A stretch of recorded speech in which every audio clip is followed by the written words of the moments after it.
28 de abril de 2007, lo que comenzó siendo una tranquila noche de viernes en este polígono de Lorquí acabó convirtiéndose en la mayor pesadilla para los allí presentes, sobre todo para los allegados de José Carlos Cánovas, que en apenas unos minutos vieron como la vida de su amigo se desvanecía. Se la quitaba a él, Ramón Utrera, más conocido como El Gemelo. Una absurda riña por el ruido de un telefonillo fue el detonante para convertirse en verdugo a golpe de navaja. Todo comenzó por el sonido de un timbre. Una amiga se divertía haciéndolo sonar, algo que acabó molestando a otro grupo de jóvenes. Ahí comienza la riña. Minutos más tarde aparece Ramón en escena y navaja en mano persigue a José Carlos hasta alcanzarle. Sin mediar palabra le asenta la primera puñalada, directa al corazón. Vuelve a empuñar el arma contra su víctima, esta vez en el abdomen, llegando al hígado. Ni siquiera José Carlos sabía lo que ocurría. Tan solo le dio tiempo de levantarse la camiseta y mostrar sus heridas antes de caer al suelo inconsciente. Mientras, su verdugo huía con ayuda de unos amigos, dejando tras de sí la dantesca escena. José Carlos debía acudir ese sábado a la boda de oro de sus abuelos, una celebración que se tornó en la más amarga de las despedidas. Familiares, amigos y conocidos se acercaron hasta aquí para dar el último adiós a este joven de 19 años que perdía la vida por un simple timbre. Ramón tardó 5 días en entregarse a la justicia y casi 2 años después se sentaba de nuevo en el banquillo de los acusados. Como pueden ver, su cara no mostraba atisbo de arrepentimiento ni de preocupación por imaginarse en prisión. Durante todo el juicio escuchó impasible la declaración de los jóvenes que presenciaron la brutalidad de sus actos, testimonios en los que detallaban cómo fueron los últimos minutos de José Carlos. Incluso se llegó a describir al acusado como el demonio. Porque la cara que tenía no era de ir drogada, porque yo he visto a gente drogada y esa cara no es de una persona drogada. Esa cara es de una persona que va con totalmente... Ni siquiera puede terminar su declaración. 2 años después, el recuerdo de esta trágica noche sigue muy presente para los que presenciaron la escena. De su cabeza no se borra la cara de Ramón, a la que llegó a comparar con la del demonio. Al principio pensé que eran 2 puñetazos y entonces en el segundo puñetazo vi cómo sacaba, cuando sacaba la mano, vi como la hoja de un cuchillo ensangrentada. Vi un poco de brillo de la hoja, pero era prácticamente todo sangre. ¿Esa fue la primera vez que usted vio lo que era un cuchillo, una navaja, un filo cortante? Sí, antes no había visto ningún arma en la pelea.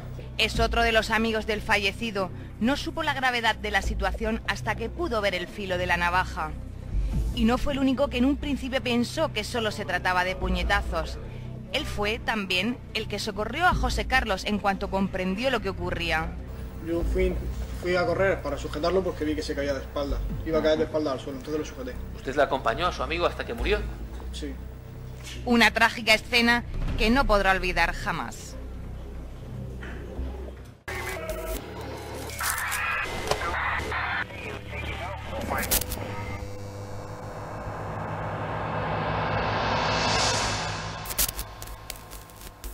Seguimos dentro de la sección de los crímenes del comisario Saranova, pero hacemos un alto en el camino para hacer una entrevista a una de las personas que participó en este proceso judicial.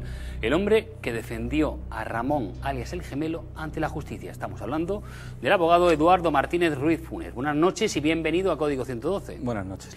La primera pregunta, ¿qué noticias tenemos de Ramón? Yo ahora mismo de Ramón sé poco. Sé que estaba en prisión, que estaba cumpliendo la pena que se le impuso, que fue de 12 años.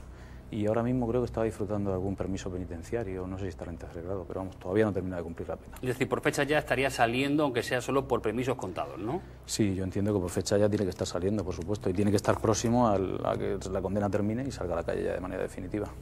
El proceso fue polémico en muchos aspectos y fue muy complejo, pero lo que quedó a todas luces claro, tanto en la sala de vistas como fuera, es que la familia quedó insatisfecha con esa sentencia de 12 años después del veredicto. ¿Qué tiene que decir a esto? Vamos a ver, yo entiendo que la familia, lógicamente, quedó insatisfecha porque ellos entendían, y así lo hicieron saber a través de su acusación particular, entendían que era un delito de asesinato. Y pedían 20 años, si no recuerdo mal. Pedían 20 años, el fiscal pedía 15 como un homicidio y esta defensa sostenía que era un homicidio en el que concurrían diversas circunstancias modificativas de la responsabilidad criminal, que al final varias de ellas entiendo que quedaron probadas o el jurado dio por probadas esas circunstancias, y entiendo que incluso la pena que se le impuso fue excesiva. Se le impusieron 12 años de prisión y a juicio de esta defensa...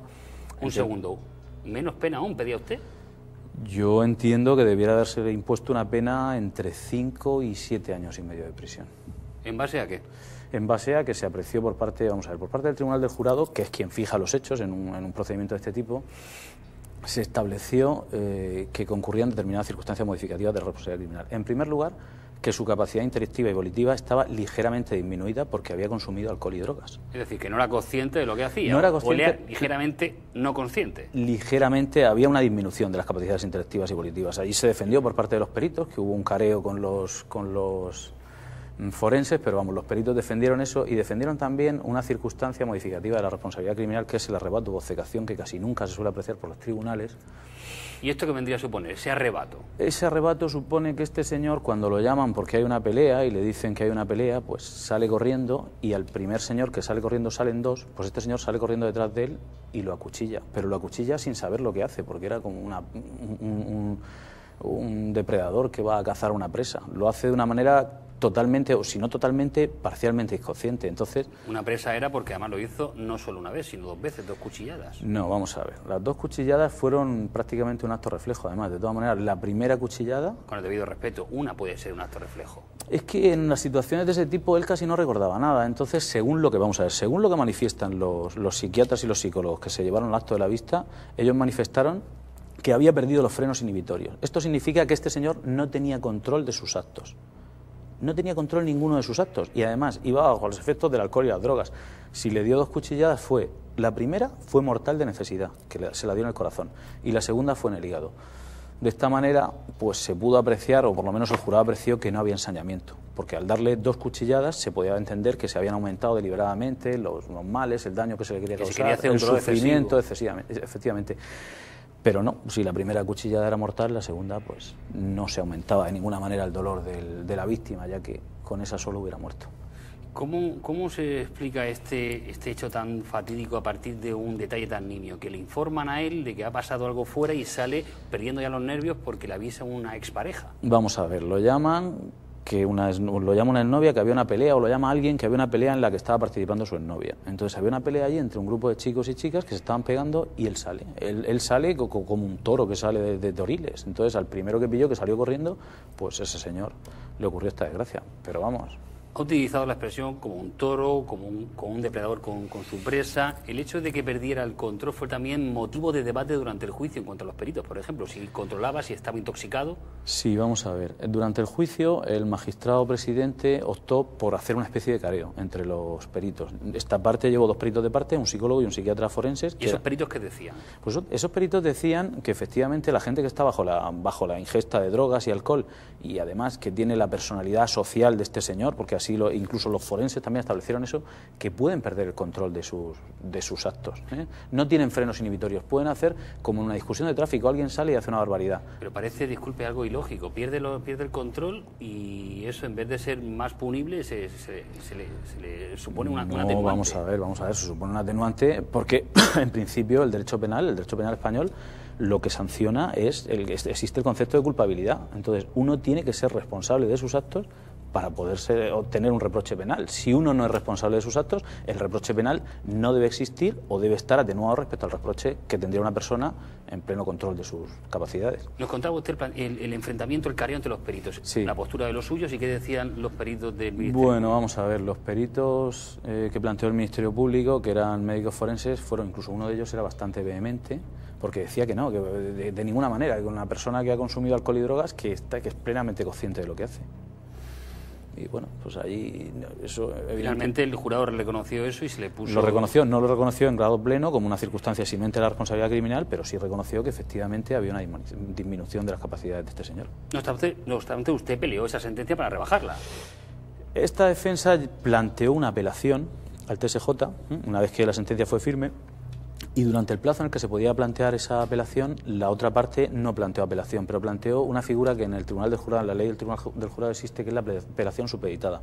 La otra parte nos planteó también una apelación, entonces el TSJ entraba a conocer de su apelación sí conocía primero de la nuestra, con lo que corríamos el riesgo de que pudiera apreciar que existía ensañamiento, que existía alevosía y lo hubieran condenado por asesinato. ¿Y no fructificó entonces? No, nosotros desistimos. O sea, fuimos a la vista del TSJ y allí mi cliente entendió que no iba a pelear, eso porque iba... Sin embargo, la familia de Ramón sí se ha visto envuelta en una tragedia. Al margen de tener a este miembro en la cárcel por estos hechos tan trágicos con la víctima mortal, también hubo una víctima mortal en la familia de Ramón. Fue una señora, una matriarca de la familia, que fue atropellada en Alguazas en agosto, en finales de julio de 2016. Otro palo para esta familia.